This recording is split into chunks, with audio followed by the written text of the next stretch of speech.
Dis Vrydag en is 'n voorreg om vandag saam met jou weer stil te word met God se woord. Ek is Rinus van Sion in Parys. Vanmôre praat ons oor hy wat in ons is, hy wat in jou is. In Johannes 4 vers 4 sê Johannes, julle is egter van God afkomstig, my kinders.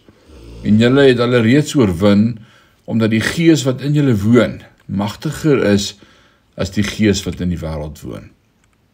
Die mure van die duikbote wat 2 myl in die Mariana Trog van die Stille Oseaan afdaal, is van dik staalplate gebou, om die geweldige druk wat daarop geplaas word te kan weerstaan. Maar raai wat die foto's wat van sulke swaar beskermde duikbote geneem is, openbaar.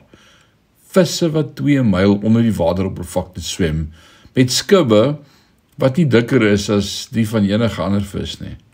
Maar hoe kan dit wees? Die antwoord is eenvoudig. Die druk aan die binnekant van daardie visse is gelyk aan die druk van die water rondom hulle. Dis die mooi van die Christendom.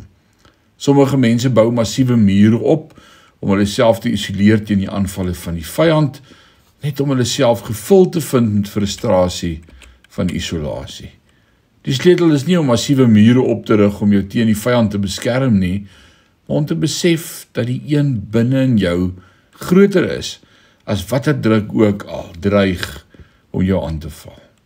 Wanneer ons verstaan dat hy wat in ons is groter is as enige versoeking, probleem, trauma of moeilikheid wat teen ons kan kom, kan ons vrylik deur die lewe beweeg. Mag jy in hierdie naweek God se vryheid ervaar omdat jy weet, groter is hy wat in jou is, as hy wat in die wêreld is. Die Here seën jou. Amen.